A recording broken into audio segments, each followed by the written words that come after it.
द्वितीय अध्याय सांख्य योग का अध्ययन कर रहे थे, इसके संपूर्ण 72 श्लोकों का अध्ययन आज की कक्षा में पूर्ण हो जाएगा।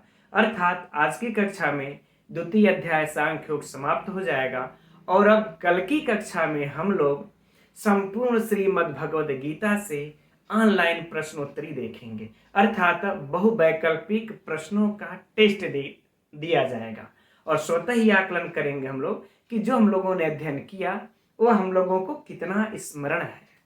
ठीक, और इसके बाद अब यह तो आज समाप्त ही हो जाएगा।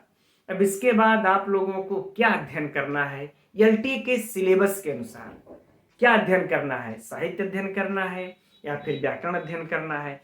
जो आप लोगों को कठिन लगे वही बताइएगा कमेंट्स करके। अगर साहित्य अध्ययन करना है तो साहित्य में कौन सा ग्रंथ, और व्याकरण अध्ययन करना है तो व्याकरण में क्या अध्ययन करना है बताइएगा। तो फिर उसको हम लोग क्रमशः फिर से अध्ययन करना प्रारंभ कर देंगे प्रतिदिन इसी समय। ठीक, अब आइए आज की कक्षा को हम लोग प्रारंभ करते हैं 67वें श्लोक से, चूंकि आज इसको 72 तक ले चलना है, समाप्ति भी करना है। तो देखिए मित्रों, यह श्लोक बहुत ही महत्वपूर्ण है। जरा इसको हम लोग ध्यान से अगर समझेंगे तो पढ़ने में भी इस श्लोक को आनंद आएगा। और निचली पंक्ति को अंडरलाइन कर लीजिएगा, सुक्ति भी है। ठीक, तो इस श्लोक में देखिए भगवान श्री कृष्ण अर्जुन को नाव और वायु का दृष्टांत दे करके समझा रहे हैं कि कैसे मन के संयोग से इंद्रियों के द्वारा किसी भी पुरुष के बुद्धि को हर लिया जाता है। उसी चीज को यहाँ पर देखिए बता रहे हैं। ठीक, आइए हम लोग भी अब देखते हैं। इंद्रियाणाम ही चरताम यन्मनोनु विधीयते तदस्य हरति प्रज्ञाम वायु नावम इवाम्भसी। है ना, कह रहे हैं भगवान श्री कृष्ण। मित्रों, हम लोग इसको यहां से देखते हैं तब सटीक अन्वय बैठेगा और अर्थ भी समझ में आएगा। देखिए, अम्भसी, अम्भस मीन्स क्या होता है, जल, है ना। अब सप्तमी है तो जल में कर देंगे, जल में। अब यहां पर देखिए इव, नावम इव वायु, तो इव मतलब जैसे, और नावम मने नाव, और वायु मने वायु। स्पष्ट हो गया। कहे जैसे जल में नाव मने नाव को वायु क्या करती है, हरती, हर ले जाती है ना, हर लेती है। ठीक, अब जल में नाव तैरेगी तो वायु जिस तरफ अपना बहती रहेगी वह उसी नाव को उसी दिशा में बहा करके ले जाएगी, अर्थात हर लेगी। ये अर्थ क्लियर हो गया। अब आगे देखिए, अस्य, अस्य मतलब इस पुरुष की, इस पुरुष की भी प्रज्ञा मने बुद्धि को, प्रज्ञा अर्थात बुद्धि को हरति मने हर लेती है। उसी प्रकार से इस पुरुष के बुद्धि को भी हर लेती है ना। अब देखिए संपूर्ण अर्थ को यहां ही पर एक बार देख लिया जाए। जैसे जल में नाव को वायु हर लेती है, उसी प्रकार से इस पुरुष के बुद्धि को भी हर लेती है। अब यहां पर आप लोगों के दिमाग में एक प्रश्न चिन्ह खड़ा हो रहा होगा कि किस पुरुष के बुद्धि को और कौन हर लेता है। दो प्रश्न खड़ा हो जाता है कि किस पुरुष के बुद्धि को और कौन हरण कर लेता है इस बुद्धि को।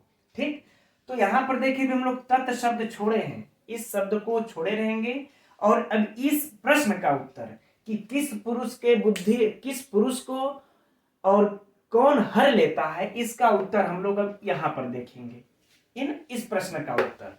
तो देखिए कह रहे हैं कि इंद्रियाणाम ही चरताम, चरताम मतलब विषयों में, चरताम अर्थात विषयों में विचरण करने वाली, विषयों में विचरण करने वाली। कौन विषयों में विचरण करता है, तो इंद्रियाणाम इंद्रियों में से। ठीक, इंद्रियों में से, है ना। अब देखिए मित्रों यहां पर इंद्रियों में से यहां पर स्पष्ट थोड़ा सा कर देना चाहते हैं हम कि देखिए इंद्रियां हैं, कर्ण इंद्रिय है, चक्षु इंद्रिय है, रसना इंद्रिय है, घ्राण इंद्रिय है ना, त्वचा इंद्रिय, ये सब इंद्रियां हैं। और इन इंद्रियां, ये सब अपनी अपनी इंद्रियां, कर्ण अपने विषय में, चक्षु इंद्रिय अपने विषय में, रसना इंद्रिय अपने विषय में, सब विचरण करती रहती है ना, सब विचरण कर रही हैं। तो विषयों में विचरण करने वाली इन इंद्रियों में से अब आप लोग कहेंगे यहां तो षष्ठी लगी है, फिर यहां पर से लगा रहे हैं ये। तो देखिए यहां पर निर्धारण षष्ठी है, अर्थात निर्धारण करना है।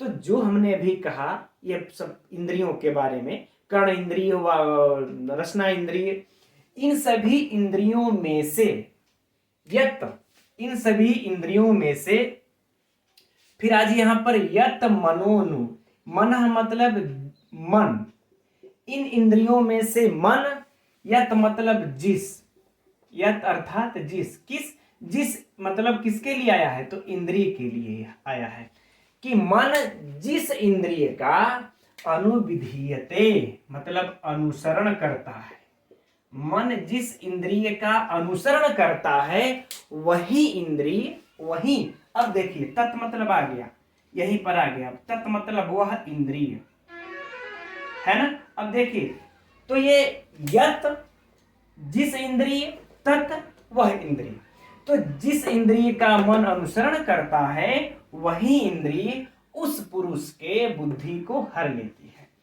अब प्रश्न स्पष्ट हो गया ना। यहां पर जो प्रश्न उठा था हम लोगों के मन में कि आखिर में किस पुरुष के बुद्धि को कौन हर लेता है, तो देखिए उस पुरुष के बुद्धि को ये इंद्रियां हरण कर लेती हैं, ये इंद्रियां हरण कर लेती हैं। अब आगे बातें समझ में। अच्छा अब इधर से, अब इस तरह से अगर नहीं समझ में आ रहा होगा आप लोगों को, मैं दूसरा तरीका अपनाता हूं। इस तरीके से समझ करके तब ये संपूर्ण अर्थ को देखेंगे। अब इस तरह से आप लोगों के समझ में भी आ जाएगा। जैसे देखिए यह कर्ण इंद्रिय हो गई, कर्ण है, रसना है, चक्षु है ना, या फिर त्वचा है, घ्राण है, यह सब क्या हो गई, इंद्रियां हो गई। ठीक, अब इंद्रियां हो गई, राइट। अब देखिए यह यहां हमारी बुद्धि है, ये क्या है, हमारी बुद्धि, राइट।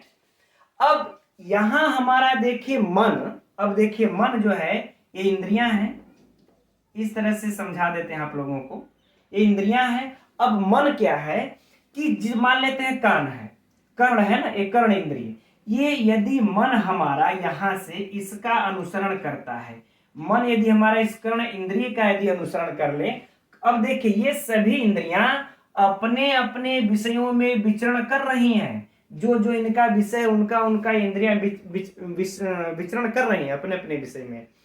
अब यदि मन यहां पर कर्ण जो अपने इंद्रिय अपने विषय में विचरण कर रही थी, यह कर्ण इंद्रिय, अब अगर मन इस कर्ण इंद्रिय का यदि अनुसरण करता है तो यह कर्ण इंद्रिय ही जाकर के बुद्धि को आपके हर लेगी।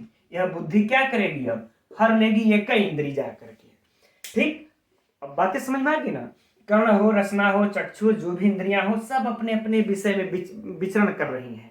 अब मन जिस भी इंद्रिय का यदि अनुसरण करेगा वही एक इंद्रिय जाकर के बुद्धि को हर लेगी।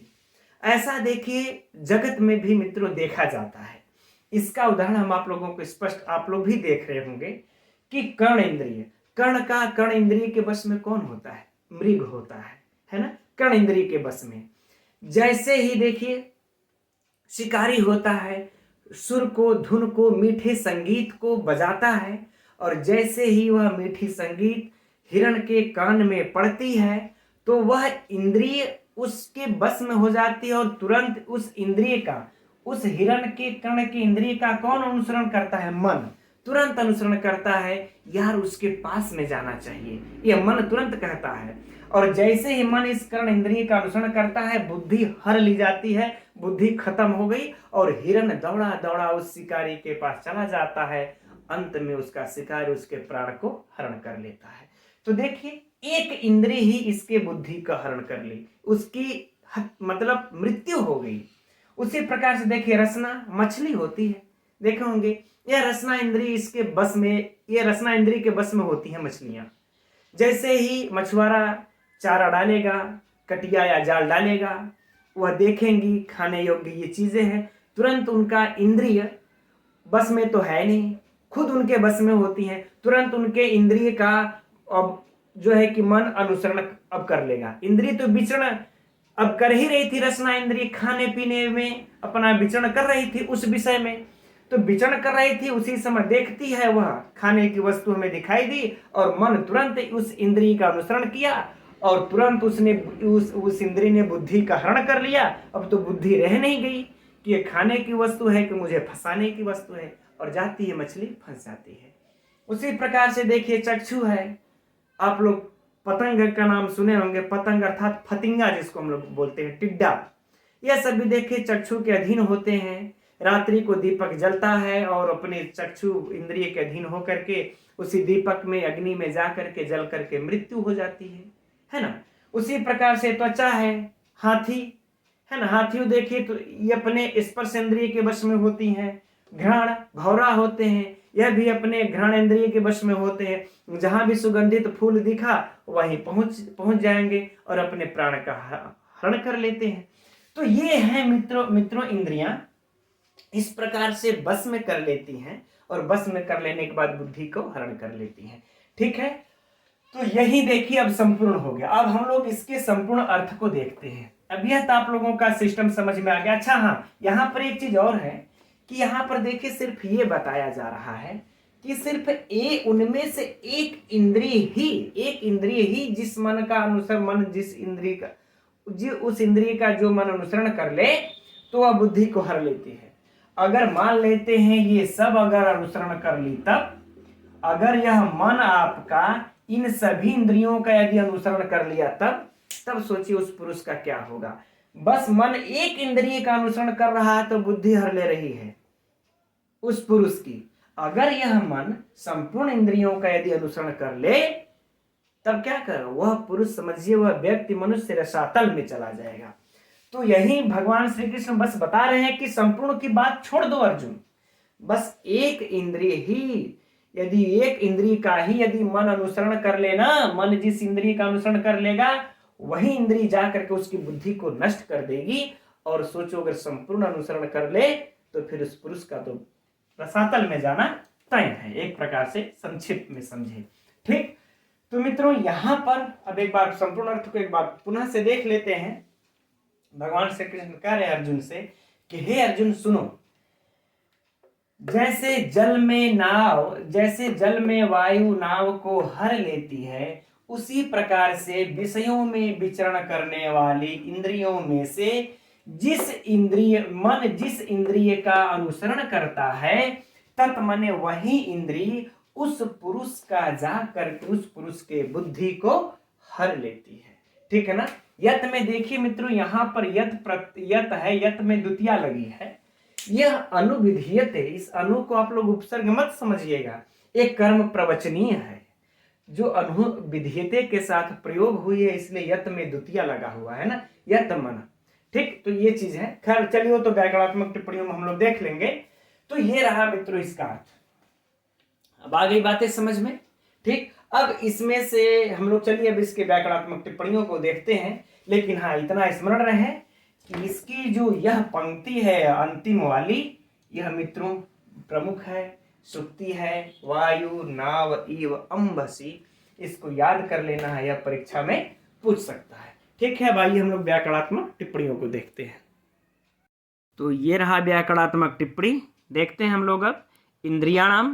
इंद्रियाणाम देखिए नपुंसक लिंग का शब्द है और षष्ठी विभक्ति बहुवचन में बनता है इंद्रियाणाम। अभी हम लोगों ने चर्चा किया कि इंद्रियाणाम में निर्धारणे षष्ठी से षष्ठी विभक्ति हुई है, अर्थात इंद्रियों में से।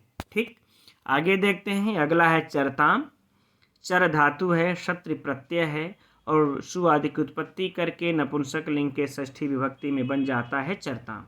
तो यदि पूछे कि चरताम में कौन सी प्रत्यय है, तो शत्रु प्रत्यय है और इसका अर्थ क्या हो जाएगा, विषयों में विचरण करती हुई। ठीक, अगला देखते हैं अनुविधीयते। अनुपसर्ग है, वि उपसर्ग है, धी धातु है, धारणे अर्थ में परस्मय पद के लट लकार प्रथम पुरुष एक वचन में बन जाता है अनुविधीयते, अर्थात साथ रहता है, मन जिस इंद्रिय के साथ रहता है। ठीक, आगे देखते हैं। अब यहाँ पर संधि हुई है, थोड़ा छोटा कर लेते हैं। मनो अनुविधीयते, मना धन अनुविधीयते, विसर्ग संधि सकार रे फुकार गुण फिर पूर्व रूप होकर के बन जाता है मनोनुविधीयते। ठीक, बाकी इन सब की प्रक्रिया पर चर्चा हो चुकी है मित्रों पहले। अब आगे बढ़ते हैं। यन मनः, यत धन मनः अनुनासिक संधि है ना, स्पष्ट है, आप लोग देख सकते हैं। अब आगे देखते हैं। प्रज्ञाम, स्त्रीलिंग का शब्द है प्रज्ञा आकारांत और द्वितीया के एक वचन में बन जाता है प्रज्ञाम अर्थात बुद्धि।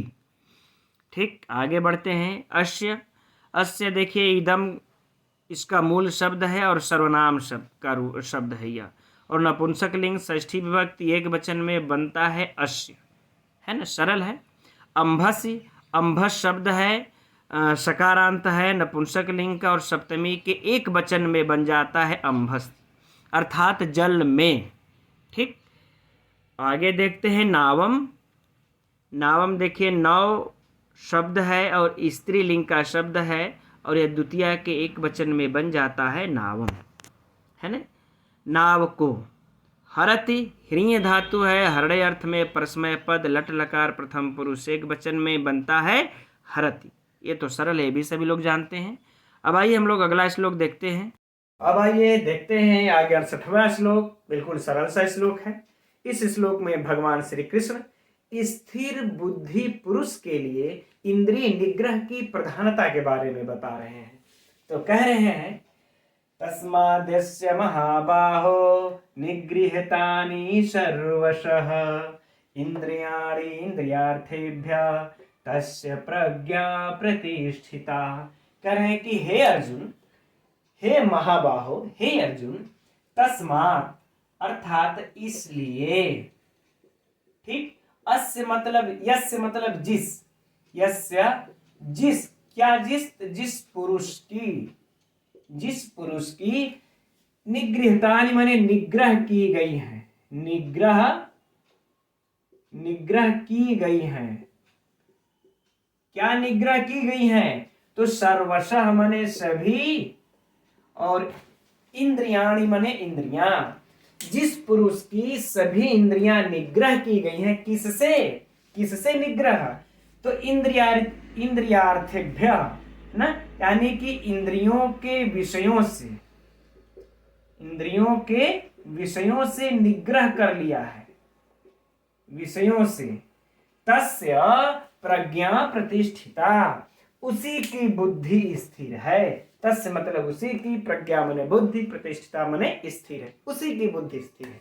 फिर से संपूर्ण अर्थ को देखिए, सरल सा है, कोई खास दम नहीं ऐसे श्लोक में कि इसलिए, इसलिए हे अर्जुन, इसलिए हे अर्जुन, जिस पुरुष की इंद्रियां इंद्रियों के विषय से निग्रह की गई हैं, उसी पुरुष की बुद्धि स्थिर है। तो परीक्षा के लिए प्रश्न भी बन गया कि किस पुरुष की बुद्धि स्थिर है?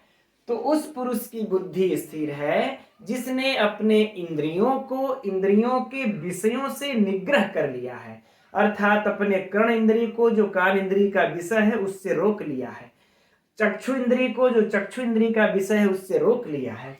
उसी तस्य प्रज्ञा प्रतिष्ठिता, उसी पुरुष की बुद्धि स्थिर है। तो अगर परीक्षा में इस प्रकार से बोले कस्य प्रज्ञा प्रतिष्ठिता, तो इंद्रियाणि अर्थेभ्यः, या निगृहीतानि सर्वशः इंद्रियाणि इंद्रियार्थेभ्यः तस्य प्रज्ञा प्रतिष्ठिता। ठीक, और बाकी इसमें तो कुछ खास है नहीं। हाँ, ये श्लोक की नीचे वाली भी पंक्ति को देख लेंगे, है ना, इंद्रियाणि इंद्रियार्थेभ्यः, थोड़ा सा प्रमुख है, बहुत खास नहीं लेकिन थोड़ा है। अब आइए इसके व्याकरणात्मक टिप्पणियों को देखते हैं। 60वें श्लोक की व्याकरणात्मक टिप्पणी में हम लोग देखते हैं महाबाहो, पुल्लिंग का शब्द संबोधन एक वचन, पहले भी चर्चा हो चुकी है। तस्मात् यस्य में संधि देखते हैं, तस्मात् धन यस्य, है ना, तकार को जस आदेश होकर के जसत्व संधि है, सरल है, पहले भी आ चुका है यह शब्द। आगे बढ़ते हैं, कोई खास विशेष इसमें नहीं है। तस्मात्, तद शब्द है, सर्वनाम का शब्द है और नपुंसक लिंग के पंचमी एक वचन में बन जाता है तस्मात्। आगे है इंद्रियाणाम, है ना, नपुंसक लिंग का शब्द है, यह भी पहले भी चर्चा हो चुकी है, प्रथमा विभक्ति बहुवचन में इंद्रियाणाम। इंद्रियार्थेभ्यः, यह देखिए पुल्लिंग के पंचमी के बहुवचन में बन जाता है इंद्रियार्थेभ्यः। ठीक, तो ये हो गया। सरल सरल हैं ये सब, कोई इसमें बहुत ज़्यादा कठिनाई नहीं है, ना ही बहुत ज़्यादा महत्वपूर्ण है। देखते हैं निगृहीतानि। नि उपसर्ग पूर्वक ग्रह धातु से कत प्रत्यय लग करके नपुंसक लिंग के प्रथमा विभक्ति बहुवचन में बन जाता है मित्रों, निगृहीतानि। अब इंद्रियाणि इंद्रियार्थेभ्य, संधि है इंद्रियाणि धन इंद्रियार्थेभ्य, दीर्घ संधि है ई, सरल है, आप लोग समझ सकते हैं। अगला है प्रतिष्ठिता। स्त्री लिंग का शब्द है, आकारांत और प्रथमा विभक्ति के एक वचन में बन जाता है प्रतिष्ठिता। ठीक, यह भी सरल ही था। आइए अब अगला श्लोक देखते हैं हम लोग। आइए मित्रों आगे देखते हैं। 69वें श्लोक में भगवान श्री कृष्ण अर्जुन को यह बता रहे हैं कि जो साधारण पुरुष होता है उसके लिए जो ब्रह्मानंद है वह रात्रि के समान है, और जो तत्ववेत्ता है, जो परम तत्व को जान चुका है, उसके लिए जो सांसारिक सुख समृद्धि है वह रात्रि के समान है। तो आइए इस श्लोक में देखते हैं। कह रहे हैं भगवान श्री कृष्ण, या निशा सर्वभूतानां तस्याम जगर्ति संयमी, यस्याम जागृति भूतानि सा निशा पश्यतो मुनेः। कह रहे हैं कि सुनो हे अर्जुन, या निशा सर्वभूतानां, यानी कि सभी प्राणियों के लिए, सभी प्राणियों के लिए। तो ये सभी प्राणियों के लिए मतलब इसमें कौन से प्राणी आ जाएंगे? साधारण, देखिए प्राणी आ जाएंगे। सभी साधारण प्राणियों के लिए, या माने जो, कौन जो मित्रों? तो जो परम तत्व है, जो परम पिता है, जो परमात्मा है ना, जो ज्ञान तत्व है, जो ब्रह्म आनंद है, उस, तो सभी प्राणियों के लिए जो परम तत्व यानी कि परमात्मा निशा मने रात्रि के समान है। किसके समान है? रात्रि के समान है। तो अब देखिए साधारण आदमी है हम लोग, अब साधारण प्राणियों के लिए जितने भी हैं, हम क्या सभी जितने भी साधारण जो भी प्राणी हैं उन सभी के लिए वो जो ब्रह्म आनंद है, परमात्मा है, वह किसके समान है? रात्रि के समान है ना। और तस्याम, तस्याम मतलब वह, उस, किस, तो जो यहाँ पर याम और तस्याम दोनों को आप लोग जोड़ के रखिए। याम अर्थात जो परम तत्व परमात्मा, और तस्याम मने भी उस परमात्मा। आगे बातें समझ में ना, उस परमात्मा के लिए, जो परमात्मा सभी प्राणियों के लिए रात्रि के समान है, वही परमात्मा के लिए, उस परमात्मा को प्राप्त करने के लिए जागृति मने जागता रहता है, संयमी मने स्थित प्रज्ञ पुरुष, स्थित प्रज्ञा, स्थिर बुद्धि वाला। आगे बातें समझ में ना, कि जो स्थित प्रज्ञ पुरुष होता है उसी परमात्मा, तस्याम उसी परमात्मा के लिए जागता रहता है। किस परमात्मा के लिए? जो परमात्मा सभी साधारण प्राणियों के लिए रात्रि के समान है। आगे बातें समझ में। अब आगे देखिए, उलट दे रहे हैं, कैसे? यस्याम, यस्याम जिसके लिए, जिसके लिए जागृति मने जागता है, कौन? भूतानि मने सभी प्राणी, जो सभी साधारण प्राणी है जिसके लिए जागते रहते हैं, उस वह, तो सभी साधारण प्राणी किसके लिए जागते रहते हैं? यही भौतिक सांसारिक सुख शांत मतलब सुख समृद्धि ऐशो आराम, इसी के लिए सभी प्राणी जागते रहते हैं। तो सा मने वह, तो यहाँ पर हम लोग सा और यस्याम को जोड़ देंगे कि जिसके लिए सभी प्राणी जागता है उसके लिए, निशा मने वह, जिसके लिए सभी प्राणी जागता है वह निशा मने रात्रि के समान है। किसके लिए रात्रि के समान है? तो पश्यतो मुने, पश्यतो मुने, अर्थात जिसने इस परम तत्व को, परमात्मा को देख लिया है, जो उसका ज्ञाता है, उसके लिए वह रात्रि के समान है। कौन रात्रि के समान है? जिसके लिए सभी प्राणी, सभी साधारण प्राणी जागते रहते हैं। तो सिंपल सी बात है मित्रों, समझ में आ गई होगी। इसके संपूर्ण अर्थों को एक बार देख लेते हैं, फिर इसके प्रश्नों को देखेंगे। देखिए भगवान श्री कृष्ण कह रहे हैं कि हे अर्जुन, सभी प्राणों के लिए जो रात्रि के समान है, उसी परमपिता परमात्मा को प्राप्त करने के लिए जो स्थित प्रज्ञ पुरुष है, जागता रहता है, और सभी प्राणी जिसके लिए, जिस भौतिक सुख समृद्धि के लिए जागते रहते हैं, वह रात्रि के समान होती है जिसने, वह उसके लिए रात्रि के समान है जिसने इस परमपिता परमात्मा को देख लिया है। अब देखिए हम लोग परीक्षा के उपयोगी संभावित जो प्रश्न होंगे उसमें चलते हैं। अब देखिए सभी साधारण प्राणी के लिए कौन रात्रि के समान है? साधारण प्राणी के लिए कौन रात्रि के समान है? तो या अर्थात परमात्मा रात्रि के समान है। अच्छा, स्थित प्रज्ञ पुरुष किसके लिए जागता रहता है? किसको प्राप्त करने के लिए जागता रहता है? प्रश्न हो गया है ना। विकल्प दे दिया, परमात्मा या फिर भौतिक सुख शांति समृद्धि, है ना, धन दौलत फलाना ढिमका। तो उत्तर में क्या हो जाएगा? तस्याम, उस परमात्मा के लिए जागता रहता है। अगला नेक्स्ट क्वेश्चन देखिए, हर से क्वेश्चन बन जा रहे हैं आप लोगों के ना इसमें, तो महत्वपूर्ण श्लोक है, थोड़ा ध्यान देंगे इस पर। भूतानी सभी और अच्छा, सब प्राणी किसके लिए जागता है? तो कह रहे सभी प्राणी किसके लिए जागता है? अपने उस भौतिक सुख समृद्धि के लिए जागता है सभी प्राणी, है ना। ऑप्शन में दे दे, अगर भौतिक प्राणी किसके लिए जागता है तो ऑप्शन में देखिए होगा ये साधारण प्राणी किसके लिए जागता है, तो आप ऑप्शन में देखिए होगा परमात्मा भी, और भौतिक सुख भी होगा, भौतिक सुख भी होगा। तो हम लोग भौतिक सुख को मारेंगे, परमात्मा को नहीं। परमात्मा के लिए तो स्थित प्रज्ञ जागता है ना। अच्छा, जिसने तत्व को जान लिया है, जिसने परमात्मा का दृष्टा दर्शन कर लिया है, उसके लिए कौन रात्रि के समान है? कौन? तो उसके लिए अब यह भौतिक सुख रात्रि के समान है। किसके लिए यह भौतिक सुख? इस पश्चातो मुने के लिए है ना। तो इस प्रकार से मित्रों चारों पंक्ति से हम लोगों को प्रश्न बन रहे हैं, याद रखेंगे। और ऊपर वाला महत्वपूर्ण है, परीक्षा में पूछा जा चुका है, सूक्ति है, किताब में अपने अंडरलाइन कर लीजिएगा कि या निशा सर्वभूतानां तस्याम जगर्ति संयमी, है ना। यह अंडरलाइन आप कर लीजिएगा। अब लगे हाथ इसको भी पढ़ लीजिएगा, हो सकता है इस बार ये उठा दे। ठीक, अब आइए हम लोग इसकी व्याकरणात्मक टिप्पणी को देखते हैं। आइए देखते हैं 69वें श्लोक की व्याकरणात्मक टिप्पणी। निशा, यह देखिए आकारांत शब्द है स्त्रीलिंग का, और प्रथमा विभक्ति के एक वचन में बनता है निशा, जैसे रमा का बनता है वैसे ही चलेगा, सरल है। आगे देखिए सर्वभूतानाम, अर्थात सभी संपूर्ण प्राणियों के लिए, चाहे सभी प्राणियों के लिए, तो सर्वभू से कत प्रत्यय लग करके नपुंसक लिंग षष्ठी विभक्ति बहुवचन में बन जाता है सर्वभूतानाम, संपूर्ण प्राणियों के लिए। अब आगे देखते हैं तस्याम, तस्याम तद का सर्वनाम का शब्द है यह तद, और स्त्रीलिंग में बनता है सप्तमी के एक वचन में तस्याम, अर्थात उस नित्य ज्ञान स्वरूप परमानंद की प्राप्ति में, है ना। सप्तमी है तो में लगा देंगे उसके प्राप्ति में।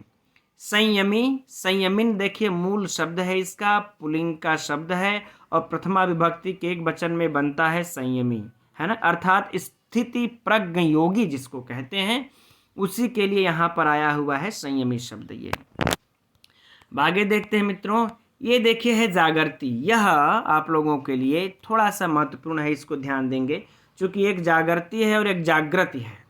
ठीक, तो यहाँ पर पहले इसी दोनों को देखेंगे।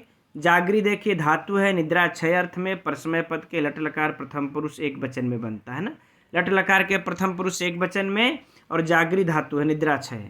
अब यहाँ पर जागृति देखिए, जागृति निद्रा क्षय सेम है, परसमय पद सेम है, लेकिन लट लकार प्रथम पुरुष के बहुवचन में बनता है।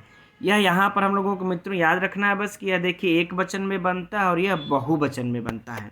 इसका रूप चलता है जागृति, ये देख रहे हैं, और फिर एक जागृतः, आगे द्विवचन में क्या बनता है? जागृतः, है ना। तो ये हो जाएगा प्रथमा वचन में जागृति, द्वितीय वचन जागृतः, तृतीय और बहुवचन जागृति। ठीक, तो जागृति का अर्थ क्या हो जाएगा कि जागता है, यह एक वचन है तो जागता है, और जागृति जागते हैं, यह बहुवचन है तो जागते हैं, अर्थ हो जाएगा, है ना। तो यह जागृति और जागृति अगर पूछ देगा तो आप लोगों को कंफ्यूज कर सकता है, इसलिए इन दोनों को आप लोग पॉइंट मतलब बुक में नोट्स पर जहाँ भी हो इसे नोट कर लीजिएगा। ठीक, अब आगे देखते हैं। भूतानी नपुंसक लिंग का शब्द है, प्रथमा विभक्ति बहुवचन में बनता है। ठीक, अगला है यश्याम, यद, है ना। यद यह किसके लिए आया है? उसी परमपिता परमात्मा के लिए। सर्वनाम का शब्द है, स्त्रीलिंग के सप्तमी विभक्ति एक वचन में बन जाता है यश्याम। ठीक, मुने है, जागृति की चर्चा हो चुकी, आगे देखते हैं मुने। पुल्लिंग का शब्द है, षष्ठी विभक्ति के एक वचन में बनता है। ये सब तो जनरली है मित्रों, सभी प्रकार के परीक्षाओं में पूछा जाता है, इसलिए इसे याद रखेंगे। ठीक, अब आइए हम लोग अगला श्लोक देखते हैं। आइए आगे देखते हैं, यह 70वां श्लोक बहुत ही महत्वपूर्ण श्लोक है मित्रों, यह परीक्षा की दृष्टि से, है ना। इसमें भगवान श्री कृष्ण अर्जुन को समुद्र का दृष्टांत देते हुए महापुरुषों की महिमा को मंडन कर रहे हैं, उनकी महिमा का बखान कर रहे हैं। तो आइए हम लोग देखते हैं, कह रहे हैं आपूर्यमाणं अचलं प्रतिष्ठं समुद्रमापः प्रविशन्ति यद्वत् तद्वत् कामायं प्रविशन्ति सर्वे स शान्तिमाप्नोति न कामकामी। करे हे अर्जुन सुनो, आपूर्यमाणम, आपूर्यमाणम मतलब सब ओर से परिपूर्ण, सब ओर से परिपूर्ण, अचलम प्रतिष्ठम मतलब कि अचल और अचल प्रतिष्ठा वाले, अचल प्रतिष्ठा वाले। तो यह दोनों देखिए किसके विशेषण है, समुद्र के, अचल प्रतिष्ठा वाले, है ना। ये कंफर्म हो गया कि सब ओर से परिपूर्ण और अचल प्रतिष्ठा वाले समुद्र में, समुद्र में। आपह मतलब जल, किसके जल, तो यद्वत्, किसके जल, तो यद्वत्, जैसे, जैसे ले लेंगे, यद जैसे, तो किसका, तो हम नदियों के जल ले लेंगे।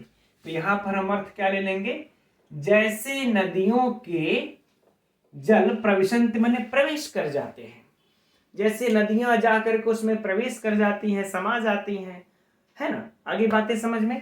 तो कह रहे हैं कि हे अर्जुन, जैसे नदियों के जल सब ओर से परिपूर्ण और अचल प्रतिष्ठा वाले समुद्र में जा करके समाहित हो जाते हैं, समा जाते हैं, तद्वत कामा, तद्वत यानी ठीक उसी प्रकार से, कामा मतलब सभी काम, सभी काम, यम प्रविशन्ति सर्वे, प्रविशन्ति माने प्रवेश कर जाते हैं, यम सर्वे माने सभी, और यम, यम मतलब उस पुरुष के, यम मतलब उस पुरुष के, किस पुरुष के मित्रों, जो स्थित प्रज्ञ है, उस पुरुष में भी सभी काम जाकर के प्रवेश कर जाते हैं। अब इसको इस तरह से सीधे समझ लीजिए, जैसे देखिए विभिन्न प्रकार की नदियां हैं, जा करके वह समुद्र में समाहित हो जाती हैं, समा जाती हैं, उसी प्रकार से जितने भी विभिन्न प्रकार के कामा, ये जितने भी काम है ना, इच्छाएं, भोग, यह सब जा करके सभी, यम मने उस पुरुष के जो स्थित प्रज्ञ है, वह जाकर के उसी प्रकार से समा जाता है। ठीक, अब आगे यह देखिए महत्वपूर्ण सूक्ति है, अंडरलाइन कर लीजिएगा, परीक्षाओं में पूछ चुका है, कई परीक्षाओं में पूछ चुका, इतना महत्वपूर्ण है ये। क्योंकि देखिए सह माने वह, कौन वह, वह जो स्थित प्रज्ञ पुरुष है, वह जो स्थित प्रज्ञ पुरुष है, वह वही शांति में अपनोति, वही शांति को प्राप्त करता है, न काम कामी, भोग काम कामी मतलब जो कामी होता है, काम भोग को चाहने वाला होता है, वह शांति को प्राप्त नहीं करता है। आगे बातें समझ में मित्रों।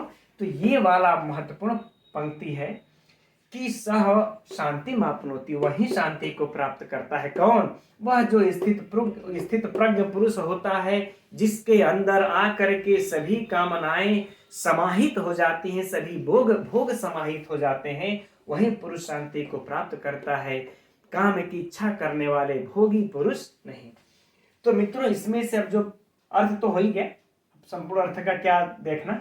अब इसमें जो परीक्षा उपयोगी संभावित जो प्रश्न है उसको देखते हैं। तो देखिए सबसे पहले तो यह हो गया कि यह किसकी पंक्ति है, कैसे है, तो समझ में आ गई। अब ये होगा कि शांति को कौन प्राप्त करता है, तो स्थित प्रज्ञ पुरुष, है ना। शांति को कौन नहीं प्राप्त करता है, तो ये काम कामी, भोगों को चाहने वाला शांति को प्राप्त नहीं करता है। ये दो महत्वपूर्ण प्रश्न है, और जो तीसरा है वह है इसकी सुक्ति। ठीक, अब ये श्लोक पूर्ण हो गया। अब आइए हम लोग व्याकरणात्मक टिप्पणियों को देखते हैं। देखते हैं इसके व्याकरणात्मक टिप्पणियों को। आपह, आप शब्द है स्त्रीलिंग का और प्रथमा विभक्ति के बहुवचन में बनता है आपह। ठीक है, तो यह याद रखेंगे हम लोग। आगे देखिए आपूर्यमाणम। आपूर्यमाणम अर्थात सब ओर से परिपूर्ण। तो आ उपसर्ग है, प्री धातु है, सानच प्रत्यय है, फिर पुल्लिंग के द्वितीय विभक्ति के एक वचन में बन जाता है आपूर्यमाणम।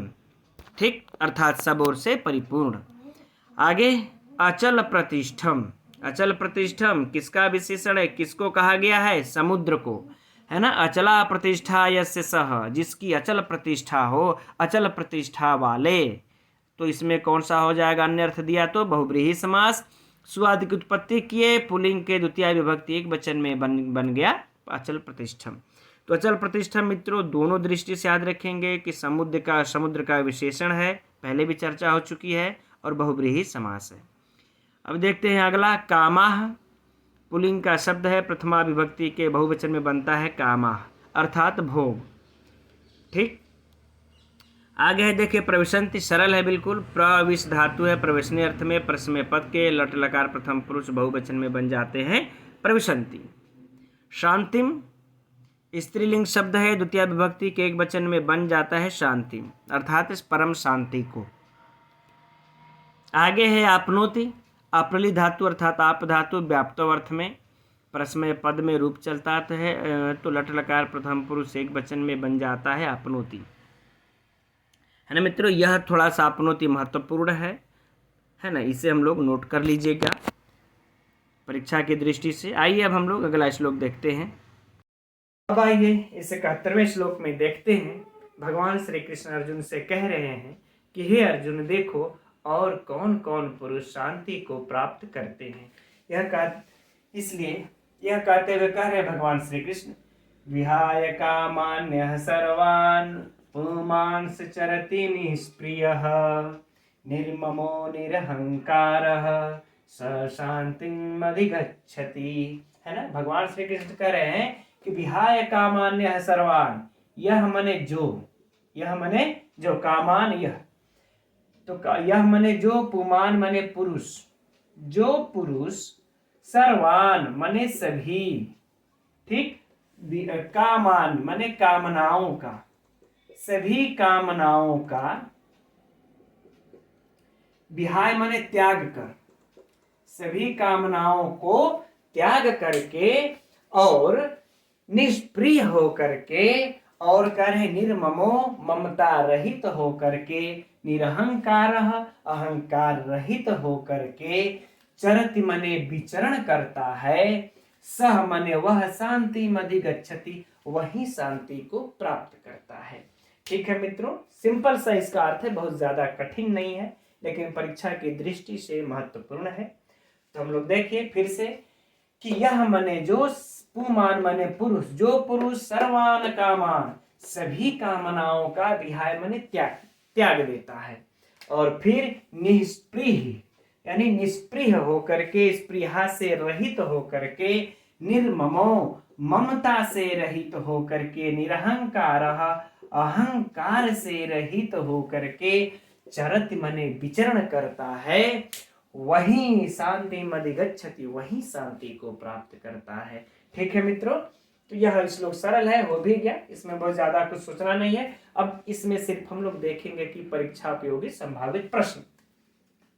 तो इसमें देखिए यही है कि शांति को प्राप्त कौन पुरुष करता है, तो कौन, जो सभी कामनाओं का त्याग कर दिया रहता है, निष्प्रिय होता है, ममता से रहित होता है, अहंकार से रहित होकर के विचरण करता है, वही शांति को प्राप्त करता है। इससे ज्यादा और इसमें से कोई प्रश्न नहीं बनेगा। ठीक है, आइए हम लोग अब आगे इसकी व्याकरणात्मक टिप्पणियों को देखते हैं। इस श्लोक के व्याकरणात्मक टिप्पणियों मित्रों कुछ महत्वपूर्ण है, तो जरा हम लोग इसको ध्यान से देख लेंगे। देखते हैं। अच्छा, सर्वान, सर्व देखिए शब्द है और यह पुल्लिंग का शब्द है, द्वितीय विभक्ति के बहुवचन में बन जाता है सर्वान, अर्थात संपूर्ण। पुमान यह पुंस शब्द है और पुल्लिंग के प्रथमा विभक्ति के एक वचन में है, इसका पुमान बनता है ना, पुरुषः। अब पुमान अर्थात पुरुष।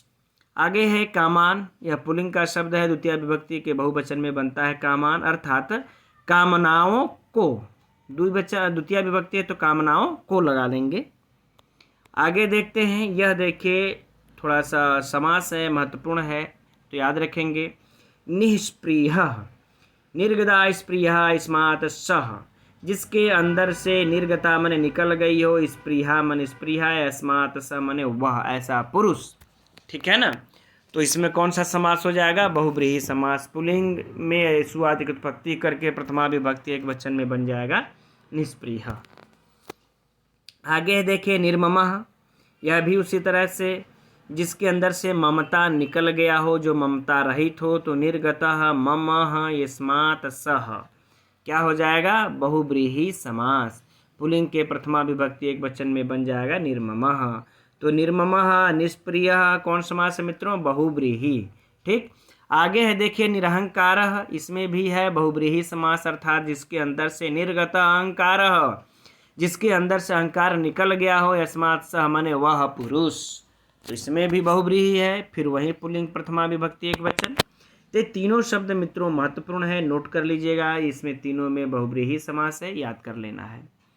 आगे है चलति, सरल है। चल धातु कंपने अर्थ में परसमय पद के लट लकार प्रथम पुरुष एक वचन में चलति चलता चलंती बनता है। अब आगे देखते हैं अधिगच्छति। तो अधि उपसर्ग है, गम धातु है, गतो अर्थ में है ना। परसमय पद के लट लकार परम पुरुष एक वचन में, प्रथम पुरुष एक वचन में अधिगच्छति बन जाता है। गच्छति बनता है, अधि उपसर्ग लग गया तो अधिगच्छति। शब्द सरल है, कोई व्याख्या करने की जरूरत नहीं है। अपुमांस चलती, पुमान धन चलती बहुत महत्वपूर्ण है मित्रों यहाँ पर। ठीक है ना। यह संधि, इसमें एक संधि भी पूछता है, संधि विच्छेद भी इसका पूछता है, साहित्य में भी है, व्याकरण में भी है, इसलिए इसको नोट कर लीजिएगा। पहले इसमें रुत्व होता है, अनुस्वार आगम होता है, फिर विसर्ग सकार, फिर च्युत होकर के बन जाता है पुमांस चलती। तो यह महत्वपूर्ण है, इसको देख लीजिएगा। अब आगे बढ़ते हैं। अब देखिए मित्रों, यह 72वां श्लोक, यह ये सांख्य योग का अंतिम श्लोक है। और इस श्लोक में भगवान श्री कृष्ण जो ब्राह्मी पुरुष होता है, जो ब्राह्मी की स्थिति होती है, उसका वर्णन करते हुए, उसके महात्म्य का वर्णन करते हुए अध्याय का उपसंहार कर रहे हैं। ठीक, आइए देखते हैं। एषा ब्राह्मी स्थिति पार्थ नैनां प्राप्य विमुह्यति, स्थित्वा स्यामन्तकालेऽपि ब्रह्म निर्वाणम् इच्छति। कह रहे हे अर्जुन, ऐसा मने यह, ब्राह्मी मने ब्राह्मी पुरुष की, स्थिति मने स्थिति है यही, और पार्थ मने हे अर्जुन। तो हे अर्जुन, यही ब्राह्मी पुरुष की स्थिति है, जो ब्रह्म में स्थित हुआ है, जिसकी स्थित प्रज्ञ है, यही उसकी स्थिति है। बातें समझ में आ गई। अब कह रहे न एनाम प्राप्य विमोह्यति। एनाम मने इसको, किसको? इस ब्रह्म को, प्राप्य मने प्राप्त हो करके, किसको? इस ब्रह्म को प्राप्त हो करके, न विमोह्यति, पुरुष मोहित नहीं होता है। हे अर्जुन, इस ब्रह्म को प्राप्त हो करके यह पुरुष मोहित नहीं होता है। ठीक है ना, इस ब्रह्म को। ठीक। अब आगे देखिए, कह रहे हैं और स्थित्वा अस्याम अंत कालेपि, है ना, अस्याम अंत काले अपि। तो कह रहे हैं कि और स्थित्वा माने स्थित रह करके, अंत काले अपि माने अंत काल में भी, और अंत काल जब आ जाता है तो भी स्थित रह करके, किसमें? अस्य मतलब इस, किसमें? इस ब्रह्म में स्थित रह करके ब्रह्म निर्वाणम इच्छति, ब्रह्म निर्वाण को ही, ब्रह्म आनंद को ही वह रिच्छति मने प्राप्त हो जाता है। ब्रह्म निर्वाणम रिच्छति, है ना, ब्रह्म निर्वाण को ही वह प्राप्त हो जाता है। ठीक मित्रों, फिर से इस श्लोक को देख लेते हैं।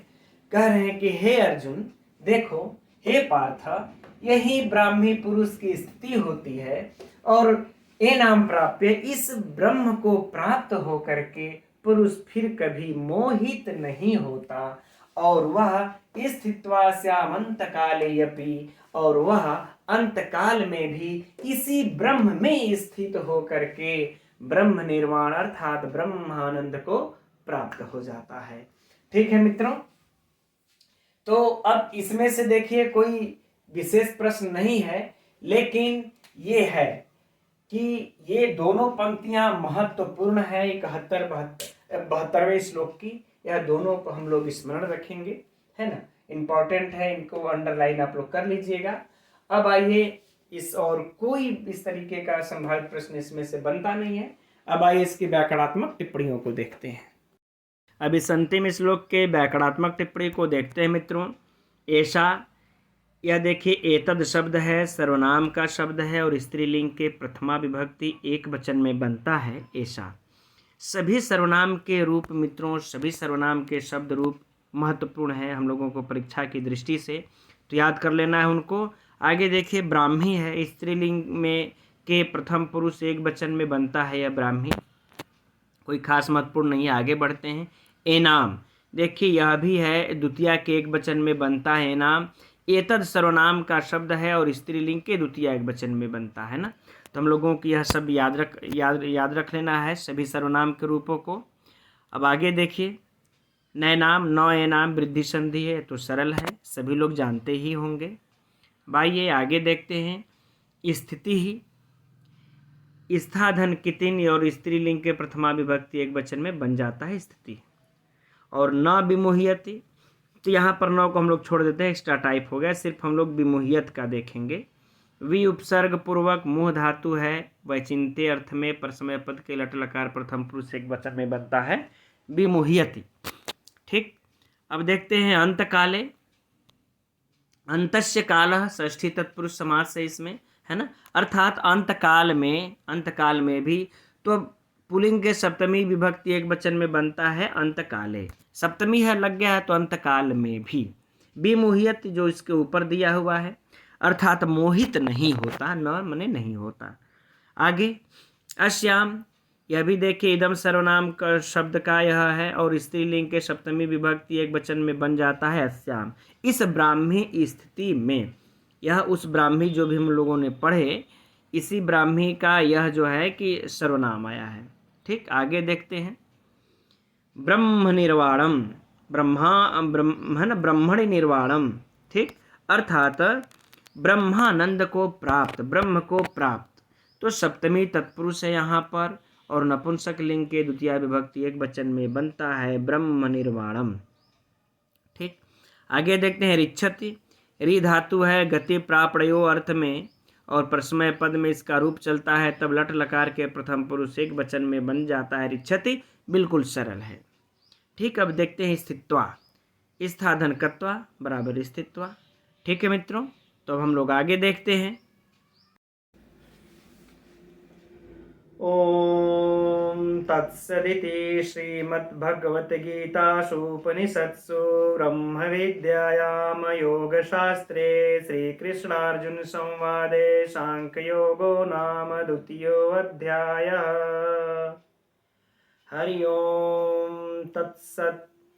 तो प्रिय मित्रों, इस तरह से हम लोगों ने आज श्रीमद् भगवद गीता के द्वितीय अध्याय सांख्य योग का अध्ययन पूर्ण कर लिया और अब हम लोग कल से इसी श्रीमद् भगवद गीता के बहुवैकल्पिक प्रश्नों के टेस्ट की श्रृंखला का अध्ययन करेंगे। तो मित्रों, कल आप लोग टेस्ट में भाग अवश्य लीजिएगा। अब हम लोग कल मिलते हैं। नमो नमः।